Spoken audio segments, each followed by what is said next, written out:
Matamgi Manipuri Wari channel asibu tabiriba khwai pumnamakpu taram nokjeri ngasi sum hausagom The Love Curse Narrator suba tangkak amo puduna lakjeri mayam punna taminarasi.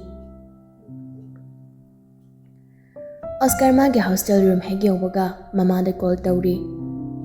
Banga nasa kaisu tawdraba isadi kaisu tawdre kharadi wai noi daji ti jatkrabro ai thilamaga magi apartment da jatkre awad apa lerdi hairon hairami hoi awad apa do hana mangjogno ne yumda hairakadawni ko tangai phadraga anakpada leiriba mangonda hairaso mangonda panghaibadi hairunu misu family leiribani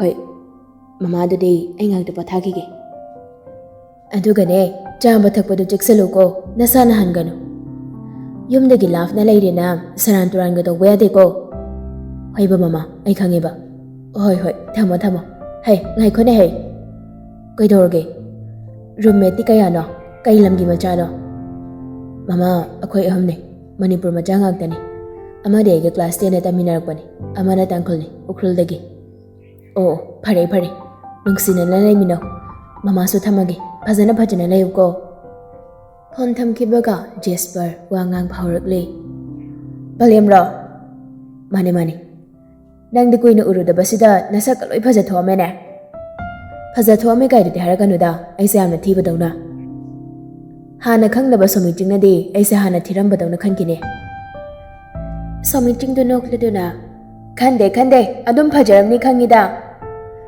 ahomda pulap kanok minari tanchaduda Monica gi call lakli Oscar bit leitana paikhatlaga Monica kai lerage nangna buk yam phatena nangna medical tamni haibaduda aisu tamgena leure aduga nangna tuminaga chatleramba hoi ai tamni ngaktraba nang tamai khamadi aisu tamjaramoi tawbani ne kaigina aise khangna chana ba yawdi nungai ni na tawbani Thanil hoi Stephen hoi yawbani chamane kaino moisu khangnari dudi nang mana bigam tatina draba tinaraso moi disigi line dem tatamoi kona namana bimama man khanarak to leidi hawji coaching ge day Stephen hoi ga pon biyai kaino adobo entrance to chamana na khaminarak to de kamain tawne makhata bai di khangde ko ado nang chalam dai da wam ta haira madi phadong ne habani da kem tu su chamina hawdre ai kona tawragi somna pharak tare Oscar Monica ngawari samadu talaktuna call to thamni Jasper na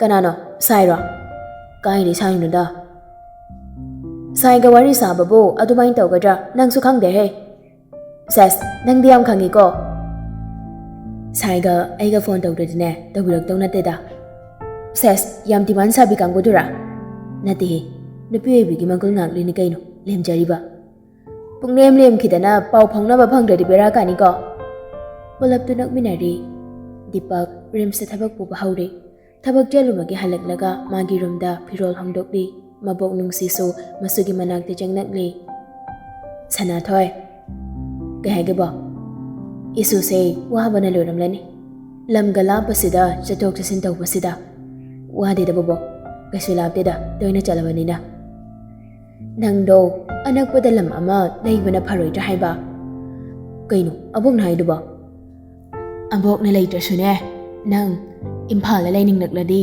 noi mama niniga tanaraga layuko ada nakna leibanadi thabak ingkhangda khudong chagani abok na yumgi che changpung namak nani da sinarabani mingdi nangi na mingda ngaktani nangna yengnagane nanegi khaibam thokpa khara do khaibiyuko kaino bok na hair mayam duba kaishu na te ne he abok na khangawdana leikitaba thokladi haidana nafamna sinarami bane as bo adumai hainu ba abog yam kuina hingkidoini nasugi lohongba ko silagdrabani sidaidi nasu nupinaga seba tawraga abog senaha gonthorapra khangponde nungsi masugi wahaiduda harauna nokjaraga masugi makokta nungsina nanbiradun hairakle nungsi panthong yobodane ayet apan leitaba oijaroko nangna nungsi waithungnaraga abogi thamoi sipelagi nungsi chanana punsi nungsangna leibe oyu isu nupina aingi isu nupasibu matam pumbada ningjaba oirasanu isugi thamoi kaihaloidabi oirasanu dibang mapokte nungsina yengnakli nungsi sumasubu nungsina yengnamnaga mapi taihthoktuna thokri mathanggi ayuktuni Deepak ngana haugatuna walking chatluри. Ngahan khaygi matawgom Deepak mabokpu thirakli. Deepak ki manedo wai tairaga leirammi. Nene, abokdi. Haujikta changkhibanine, swaida phana kuina lepambani. Engkholda kai kaino yam kuina yenglambani. Aina ingena manangna changhankhibani. Akhoi bokse thabak surade yam hainadaba jani nene. Handak akhoi engkholga changhandabatuda thabak suningak poiramni. Aduni. Aina adu hairabagine tumin changkhrabani. Nang halakrabana yam hangambani. Amte yengbiru chalo. Ohoi, ai sangom se lolaga thakminawrage. Nakfet tawranga maboki kandaga changnagli. Mabok leiramdabaduda kitchen-da muk changduna sangol nongkhalamlaga mai lei tharamlaga thamlamle. Kitchen-dagi muk thorokduna mabokpo muk kaw-kawduna thirakli. Mathang thirakpada drawing room-gi sofa-da mabokto phamlaga leiribadu uri. Deepak nokladuna wangang-ngangduna changsali. Abo, aina goi tithiurure bokti sida nungaina phamaga leiramine. Photo singse muk yeng leiramni. Photo singse yengaga kapturadi photo kamda thelaroise. Adu hairuduna Deepaktu maboki manakti changsilaga. Tumiraba, lao, sangom thaurase. Sigi kaasa leiranu, wakhal nungaitraga hakchang sonthanabani. Deepak na maboki masanomduna hongdoklubada oiramliba phibamdu ubada Deepak wakhana khangkau kaurakli. Abo, tabraba, kai thauruge abo? Deepak ki mabok nungsisu leikidre. Nong nini do masa kuina namba khotpa tawramdana itha thajadana leikidabani. Mayamsu ipen penadri. Deepak ti haujik phawba masado manga chap manari mabok leitra haiba thajaba ingam ngamdre. Leiramgada boidaningi adubu piklingaidagi mabu awatpa amata leihandana mama mapa sakna mabu yokpirakpa mabokna leikidrabada Deepak ki punsidi ihang hanghaure. Henbana nungsibani da ahaldo. Sumaina thokni khangnamladi luhongbase kharada oirasu thujinbiramgadabani. Afaba numitsu leikidabagi tawkhibo hirinida. Adubu naba yekpa tawramba oiradi hangba chatpi hawdausu itha yek thajadana chatkhredo. Waroi poto oirasu puhawbase kharadi penthoknarabani. Adu natadi pumnamak ningam hawraroi. Inisu disilasu wari sanaribaduda yaurakti tumin leinei. Dosiladi jahu ani muktang jaraga tokri makut hamdana manglaga phamlaga leiri. Mapabunga makuraga jak tokpagi hawatkhrabaduda dosilasu tuminna hawgatkri. Eniga memthoiga so dosilada yenglaga lehauri wadi nganglakdri. Benausibo masaga nungaitrabazala jagasibo icha chadri handak marakse. Ngahan chora chatlobadaini asmain tawrisi. Akhoi su bobiramda su phadawni. Mase mi kapalaw badabase masase yam sonthagali. Ai su ngahangi Deepak ki matawdo ubada thawai se nungaitabana magi matawdo yengba ngamdi.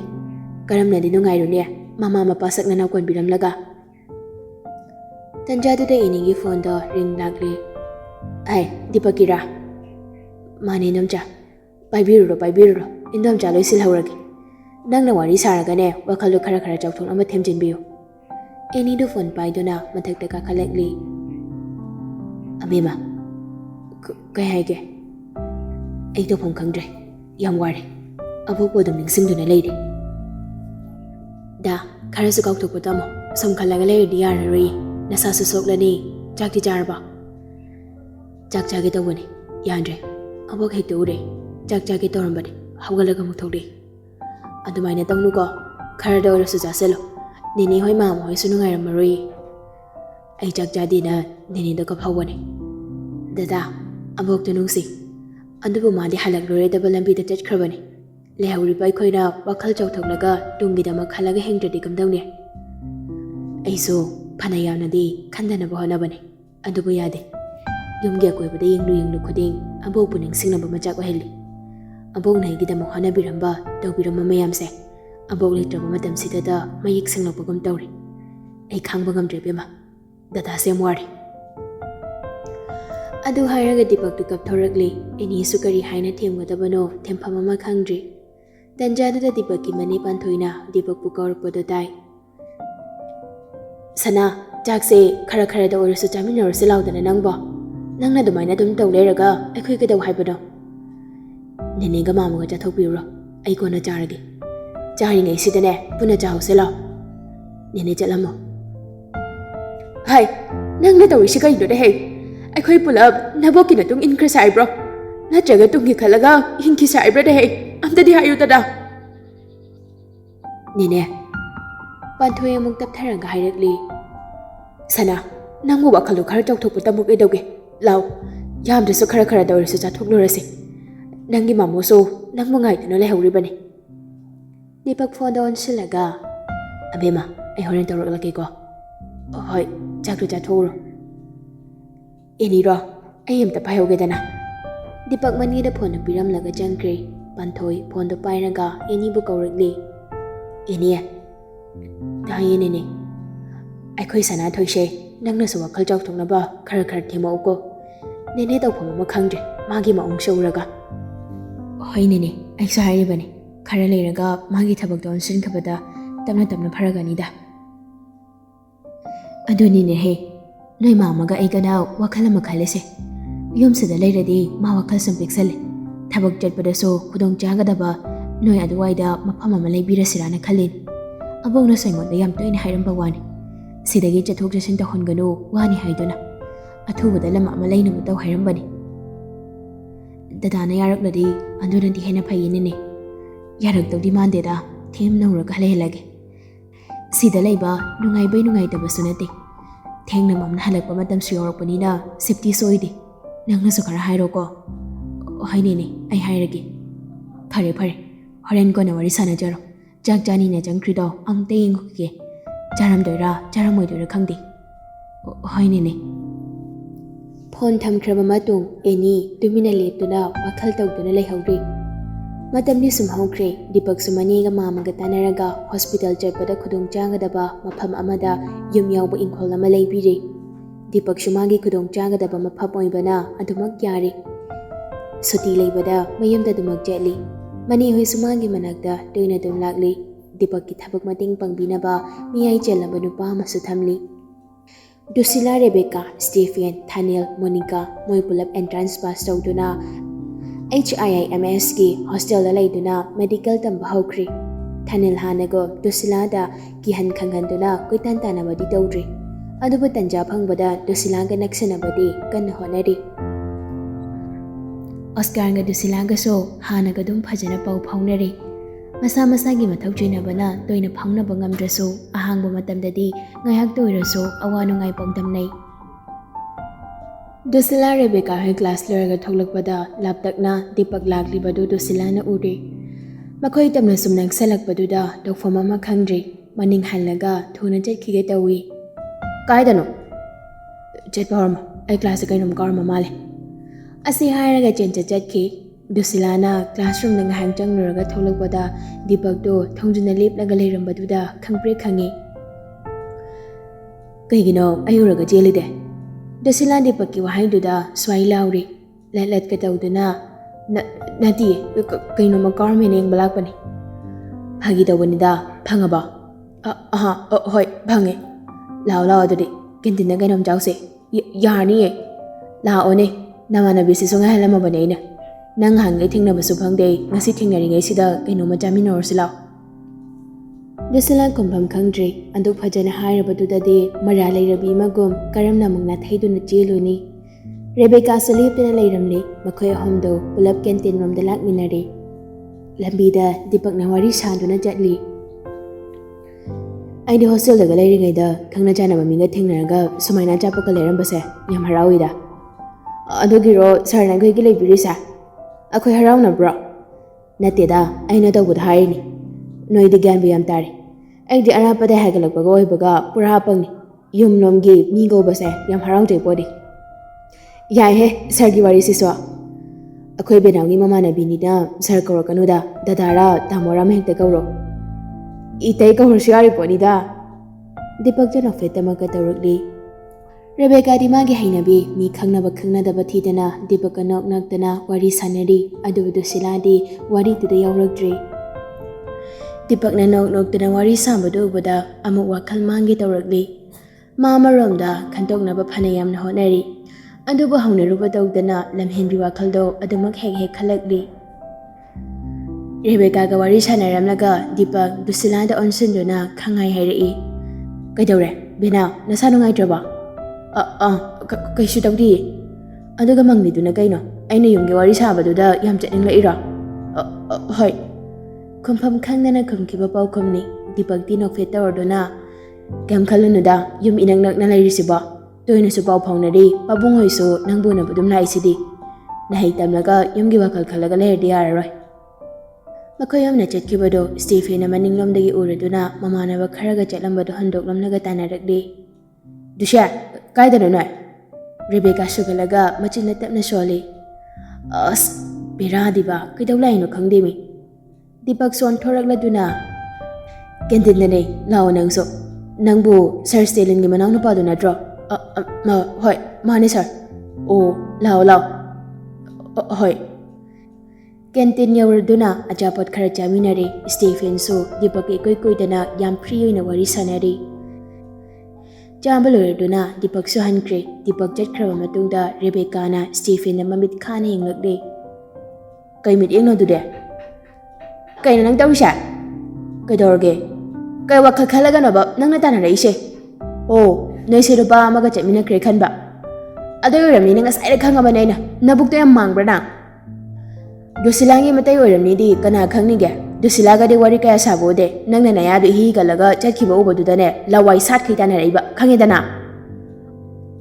wakal yam pharakanu ko chokning de aina tawise nang khaktagi wana teda dusi su sanariba Moy amaduna yam cheksena ga senam haibani Pili da ko ide ai senam bagi thika sum pai biri rai sa Mateng pangna da baya bro nungsi khraba marup ni kaino ho yare chalo yare nasak puro ga khoidau sawgale Hais dangi se wata ma tawre Dusila hagi mataina moy mamana ba masimi ge ga haram da wansil ebo Taning dragona yam thuna chalo saida Nakna lainaraga romance tawgena khaloba forsa taraga doctor male dusi Nagi long distance relationship sina hena phadong wanjil he Nangshu karan diba phasana tawjani jaslao yare amadi ayokre Dusila Rebecca makhoigi room tamna langde ngasidi Dusila masado ihai hainingdre wakal amada mangduna leire Dusia kadorge habane nangbo Kaisu tawde yum chatning mamalida Dusila komlakdre Rebecca namuk makha tarakle Yam yengning de ko angang macha dawna ai rujaru kige loiraga na mulu jaro Rebecca do bathroom de jangkre Dusila phamung da kakhalaga phamduna window hangdoklaga leichil longphang thangdraba atiya duda mamit kuptana yengduna leiri wakhal du da so mathanta khalli kayarak hana phajinduna punsinna thamkhraba nangi nungsibana yomlaba thamoise karigi amo hanjin thoktuna otpiriban Nungsi mai jaksina chaktuna aingbu punsi seloi chu phawba khangba tari bro Kayam koina pi ki tawrige nangi nungsi samtu gi chithengse ayam war oi ba yar khanglaba so wakhalna nangbu khandana bu honaraba so thamoi sina dei nangbu nungsi basile pa haiba yadre mamang mapoktuda aina nakbu kayam hankrabage aina phangniba chaina sidagi henkibra kanana su thajabiro roidaba manglan gumba thodokse Aigi punsi da karigi thokan biri Dusila wa baheman khraduna khangba ngamdraduna mitki pisu maning tamna sintharagli Pindu bu makhona daithokpa tawrudre andamang maning tamna sinthahali Tanjadu da Oscar gi kolakli Dusila phone gi screen do yengnaga adumaklei wakhaldana khalli Aina napham da piri banungsi basina karamba makhalgi nungsi bano Nungsibagi masak magun se kaya thokna khaidokpage Ai khangdre Aina napham da piri base nungsiba haidura natraga mi nungsira natraga nangna ibu nungsibi bage mamal oina aina nangbu khalibra adubu nangna inagta nakna lairabade awaba kaya so kawbugum ti tawri